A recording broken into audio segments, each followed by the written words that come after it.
کچھ ایوارڈس ٹوٹ گئے ہوئے ہیں کیونکہ میرا گھر جو تھا وہ بارشوں کی وجہ سے گر گیا تھا. لوگوں کے سامنے ایک وہ جیسے وہ شو پیس ہوتا ہے اس طریقے سے رکھ دیا جاتا ہے صرف ایک پکچرز لینے کے لیے.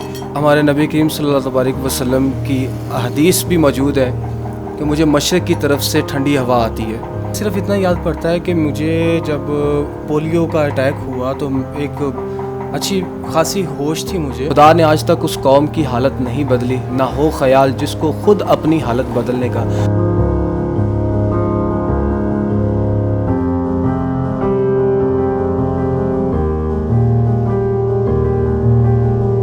السلام علیکم ناظرین، میں ہوں آپ کا میزبان عثمان سیالوی. ناظرین، آج میں موجود ہوں علی مصطفیٰ کے ساتھ. یہ پاکستان کے ایک ہیرو ہیں اور ڈفرینٹلی ایبل ہیں.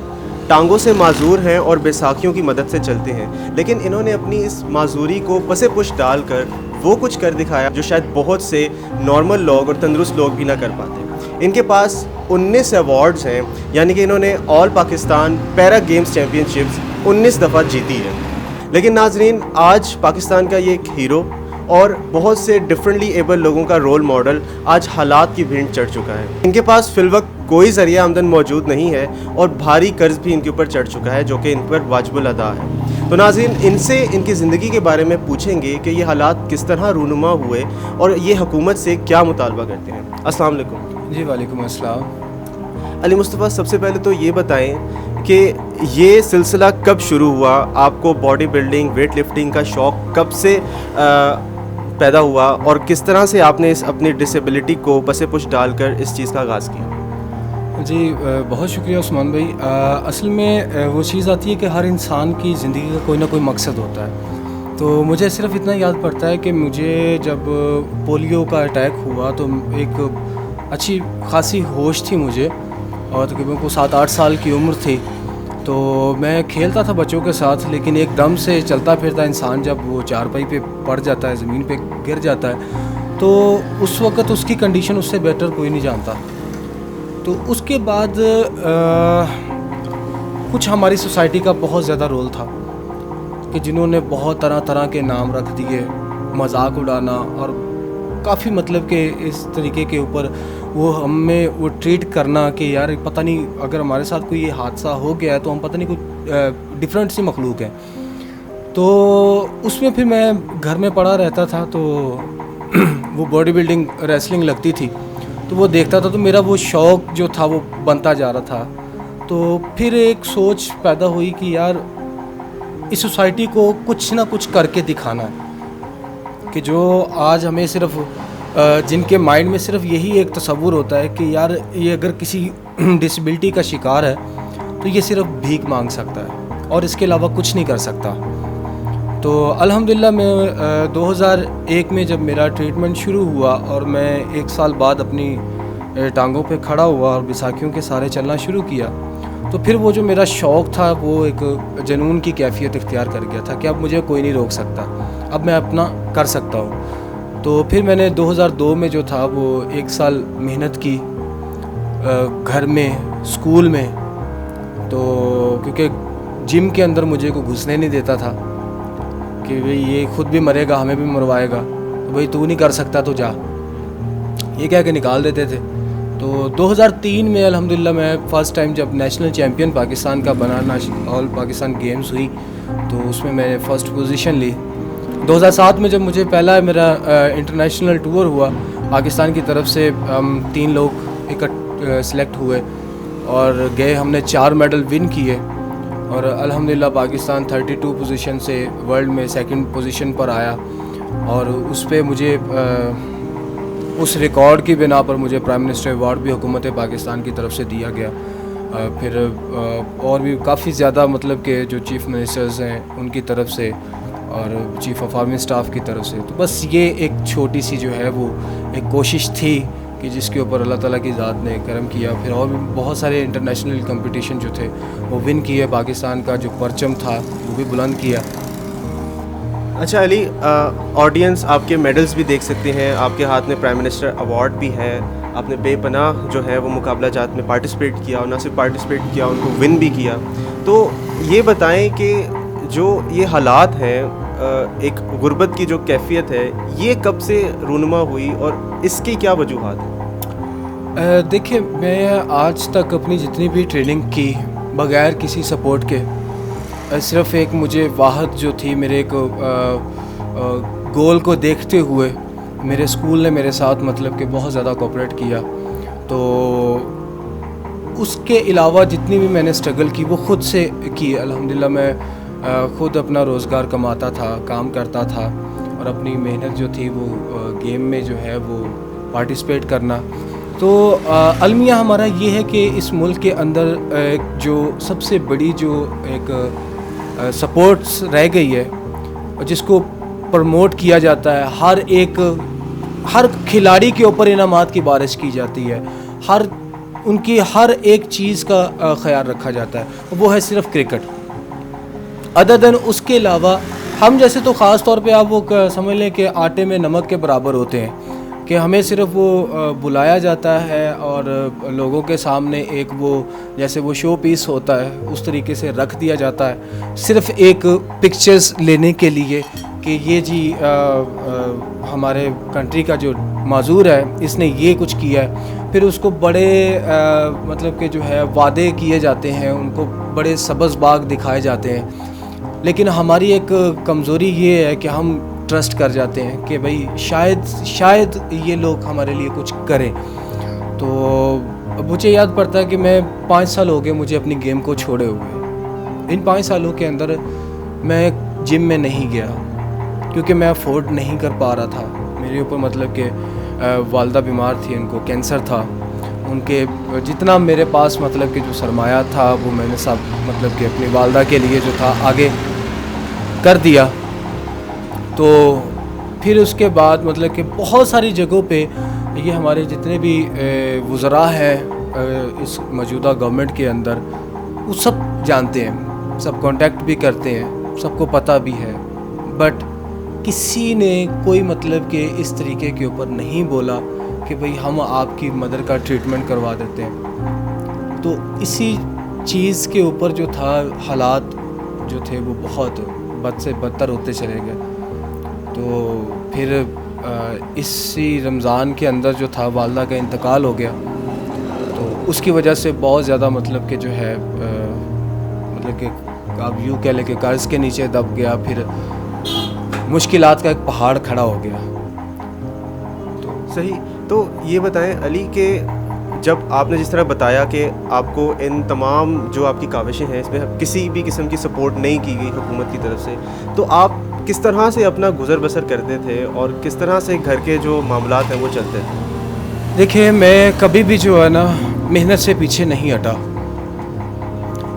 لیکن کچھ تھوڑی سی ایک انسان کی پردہ داری ہوتی ہے کہ اب جسٹ لائک میں اتنے میڈلز ہیں، کچھ میرے پڑے ہوئے ہیں، کچھ ایوارڈز ٹوٹ گئے ہوئے ہیں کیونکہ میرا گھر جو تھا وہ بارشوں کی وجہ سے گر گیا تھا. تو تقریباً کو 2-2.5 سال پہلے کی بات ہے. تو بڑی مشکل سے اس کو تھوڑا سا جو ہے وہ کھڑا کیا.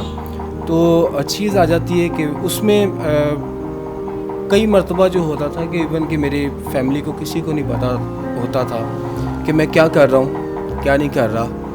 تو میں نے تقریباً کوئی کافی ہوٹلز کے اوپر پہ جا کر جو ہے ایک وہ خود کی شخصیت کو چھپا کر برتن بھی مانجے، ٹھیک ہے، پھر مطلب کہ جہاں جہاں مجھے جو کچھ بھی ملتا ہے فیکٹریز میں جا کے پیکنگ کرنا، اور وہ سارا مطلب کہ ایون کہ مجھے یاد پڑتا ہے کہ وہ ایک دفعہ نیند نہیں پوری ہوئی تھی میری اور میں کام کر رہا تھا، میرا یہ مشین کے ساتھ مطلب کہ سر لگا، تو وہ بڑی مشکل سے جو تھا. تو لیکن ان سب کے باوجود پھر جاب کرتا تھا، جاب مل گئی تھی مجھے ایک کنسٹرکشن کمپنی کے اندر. تقریباً 8 سال میں کام کیا. تو یہ کورونا کی سچویشن سٹارٹ ہوئی جب، تو اس میں جابس بھی ختم ہو گئی. پھر ٹریننگز دیتا تھا جم کے اندر جا کر لوگوں کو، تو پھر جم وغیرہ بھی بند ہے سب کچھ. تو ایک بہت عجیب سی جو ہے وہ کیفیت بن کی ہوئی ہے کہ روزانہ جو ہے اب تو خود کو چھپا کے نکلنا پڑتا ہے کہ بھئی باہر نکلنا ہے کسی نے مل جانا ہے کہ بھائی آپ مطلب کہ بہت ساروں سے والدہ کے ٹریٹمنٹ کے لیے میں نے پکڑے ہوئے تھے. تو پھر اسی طریقے سے مطلب کہ جو ہے بس یہی تھوڑی سی چیز تھی کہ جس نے سب کچھ جو ہے وہ بند کر دیا. لیکن توقعات تھیں کہ اب جو ہمارے جو پرائم منسٹر آئے ہیں خود بھی سپورٹس مین ہیں, اس چیز کو سمجھیں گے.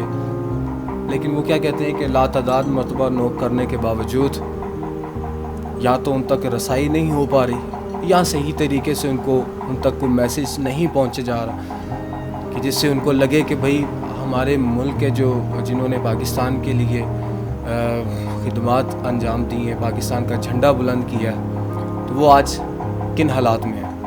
یہ بتائیں کہ آپ کا یہ جو شوق ہے, یہ جو جنون ہے ویٹ لفٹنگ کا, آپ اس کو کنٹینیو کس صورت میں رکھیں گے؟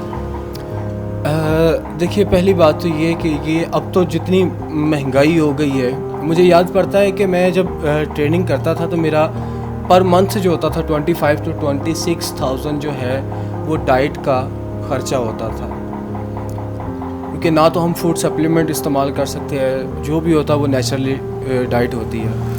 تو اب جتنی مہنگائی ہو گئی ہے اب تو انسان اپنا گھر چلا لے تو وہ بہت بڑی بات ہے. حکومت سے اور مخیر حضرات سے کیا مطالبہ کرتے ہیں؟ دیکھیے پہلی بات تو یہ ہے کہ میں کسی کو نہیں کہوں گا کہ مطلب کہ کوئی آگے آئے, کیونکہ ہم انسان ہیں. انسانیت کے ناطے ویسے بھی سب کا جو ہے وہ فرض بنتا ہے, خاص طور پہ ہماری حکومت پاکستان کا, کہ وہ اس طریقے کے اوپر, کیونکہ میں کبھی بھی جو ہے وہ اس طریقے کے اوپر سامنے نہیں آیا کہ یار کوئی میرے اوپر کوئی ترس کھائے. پھر ساتھ میں یہ ہوتا ہے کہ یار یہ پتہ نہیں شاید کتنا حکومت نے ان کو نوازا ہوگا, کتنا مطلب کہ حکومت نے ان کو سپورٹ کیا ہوگا. ہر انسان اپنے ایک پردے کے اندر جو ہے وہ اس کو لے کر چلتا ہے, خود کی شخصیت کو لے کر چلتا ہے.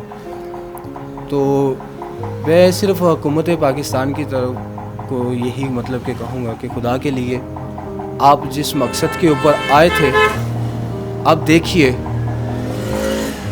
مجھے آپ بلیو کر کے جانے کہ ہمیں آج تک بہت سارے وعدے کیے گئے, میں ان کے پراپر جاب بھی پرووائڈ نہیں کی گئی کہ جو کہ ہمارا رائٹ بنتا ہے. ڈریم ابھی بھی وہ نہیں ختم ہوا کہ کچھ کرنا ہے, مزید کچھ کرنا ہے. تو یہ بتائیں کہ یہ سب آپ نے پاکستان سے محبت میں کیا یا اپنے شوق کے لیے کیا؟ یہ کیوں کیا جب کہ آپ کو حکومت کی طرف سے سپورٹ بھی نہیں تھی, کچھ بھی نہیں تھا؟ دیکھیے مجھے فخر ہے کہ میں اپنے اس ٹکڑے کا بیٹا ہوں, اس پاکستان کا بیٹا ہوں کہ جس کے متعلق ہمارے نبی کریم صلی اللہ تبارک وسلم کی احادیث بھی موجود ہے کہ مجھے مشرق کی طرف سے ٹھنڈی ہوا آتی ہے. یہ پاکستان بھی ہمارا جو وطن ہے یہ بھی اللہ تعالیٰ کے رازوں میں سے ایک راز ہے. تو یہ تا قیامت تک قائم ہے. ہمیں اس کے اوپر فخر ہے کہ میں اس ملک پاکستان کا حصہ ہوں. بے شک اتار چڑھاؤ آپ کے زندگی میں بھی آتے ہیں, آپ کے ملک کے اندر بھی آتے ہیں. خدا نے آج تک اس قوم کی حالت نہیں بدلی, نہ ہو خیال جس کو خود اپنی حالت بدلنے کا. تو جب ہم خود اس چیز کے اوپر عمل پیرا ہوں گے, اپنے ملک کو پہچانیں گے, اپنے ملک کی قدر کریں گے, تو ہمیں حاکم بھی وہی ملے گا جو ہماری قدر کرے گا. ناظرین, آپ نے علی مصطفیٰ کو سنا اور ان کے پاس اپنے شوق اور اپنے ٹیلنٹ کو پروموٹ کرنے کے لیے صرف ایک ہی راستہ ہے, وہ یہ ہے کہ ان کے معاشی حالات بہتر ہوں. ناظرین, آپ نے ان کی کہانی کو بھی سنا, آپ نے ان کے حالات کے بارے میں بھی جانا. تو میں تمام حکومتی اداروں اور مخیر حضرات سے گزارش کروں گا کہ وہ سامنے آئیں اور ان کی مدد کریں تاکہ یہ اپنے شوق کو کنٹینیو کر سکیں اور پاکستان کا نام جس طرح انہوں نے ماضی میں روشن کرتے آئے ہیں اسی طرح یہ آگے بھی پاکستان کا نام روشن کرتے رہیں, مزید جو ہے وہ چیمپئن شپس یہ جیتیں. جس طرح ہم سوشل میڈیا کے اوپر بہت سے نان ٹیلنٹڈ لوگوں کو سیلیبریٹیز بنا دیتے ہیں راتوں رات, یہ جو لوگ ہیں جن کے پاس بے پناہ ٹیلنٹ موجود ہے اور ڈسیبل ہونے کے باوجود انہوں نے وہ کچھ کر دکھایا جو شاید بہت سے ایبل لوگ بھی نہ کر سکتے, تو اس طرح کے لوگوں کو ہمیں سیلیبریٹی بنانا چاہیے. ناظرین سے درخواست ہے کہ اس ویڈیو کو زیادہ سے زیادہ شیئر کریں تاکہ ہماری آواز آپ کے تعاون سے ارباب اختیار تک پہنچ سکے، اور اگر کوئی شخص ان کی مدد کرنا چاہتا ہے تو وہ دیے گئے نمبر پر ان سے رابطہ بھی کر سکتا ہے۔